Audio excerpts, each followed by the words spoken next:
অ্যানালিস্টের বিরুদ্ধে যখন কিছু কিছু সাংবাদিক তারা তার তথ্য পেয়ে তার নিউজ করবে বলে বলে তারপরে ম্যানেজ হয়ে যায় আর নিউজ করে না।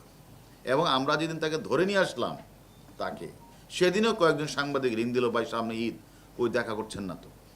তা সে যে অ্যারেস্ট সে জানে না।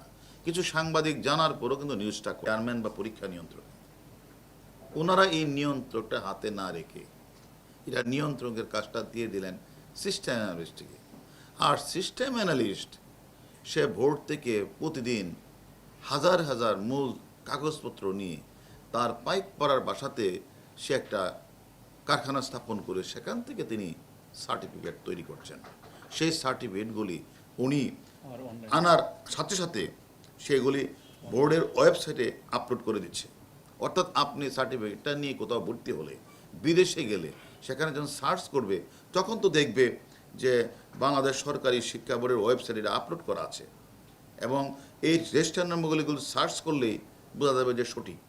তাহলে তারা একদিকে তারা বিভিন্ন ধরনের তাদের যে অপারেটররা, তারা যে অ্যানালিস্টরা, তারা একদিকে এগুলি আপলোড করছে, এবং যে বিষয়গুলি যে শিক্ষা বোর্ডের চেয়ারম্যানের অথবা পরীক্ষা নিয়ন্ত্রণের হাতে থাকার কথা, তার দায়িত্বটা দিয়ে দিলেন সিস্টেম অ্যানালিস্টের কাছে। আর সে এগুলি আপলোড করে মানুষের কাছে সার্টিফিকেট বিক্রি করে পৃথিবীর বিভিন্ন দেশে তারা এই সার্টিফিকেটগুলি না শুধুমাত্র যে পরীক্ষা না, আমরা নাম বয়স কমিয়ে দিচ্ছে, তারা তারা রেজিস্ট্রেশন নাম্বার চেঞ্জ করে দিচ্ছে, তারা বয়স একজনের নাম দিয়ে আরেকজনের নাম ঢুকিয়ে দিচ্ছে। তারা এই কাজগুলি করে আমি তো মনে করি আমাদের শিক্ষা ব্যবস্থাকে তারা অত্যন্ত ঝুঁকির মধ্যে ফেলে দিয়েছে।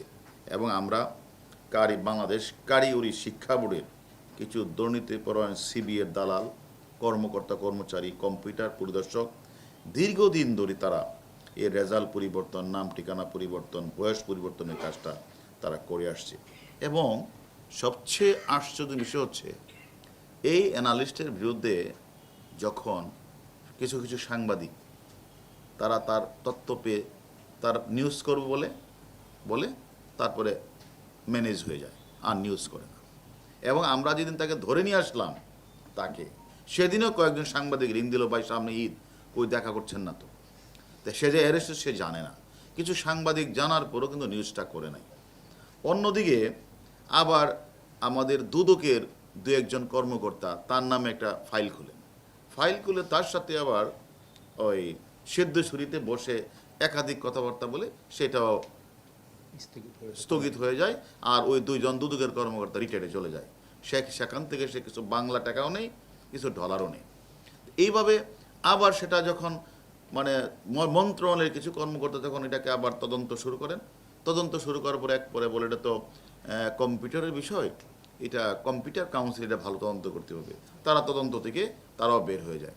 আবার তদন্ত কাউন্সিল, ওই যে কম্পিউটার কাউন্সিল, তারা যখন তদন্তে শুরু করলেন তারাও এক পর্যায়ে চুপ হয়ে যায়। সেখানে তারপরে দেখা যায় ওই দুদকের সবাই চুপ হয়ে গেলে এখন সে তখন মনে করেছে যে সব কিছুই সে ম্যানেজ করতে পারে, শুধু বাদ সাচ্ছে হলো ডিবির জালে লাস্টে তাকে আসতে হয়েছে এবং সে স্বীকার করেছে। এবং আমরা মনে করি আমরা যে কয়জনকে গ্রেপ্তার করেছি, 3 জন 164 করেছে। চেয়ারম্যানের বউকে আমরা জিজ্ঞাসাবাদ করেছি, সেও বলেছে তার সাথে ওই যে সিস্টেম অ্যানালিস্টের যোগাযোগ ছিল এবং লেনদেন ছিল, এবং সেটা স্বীকার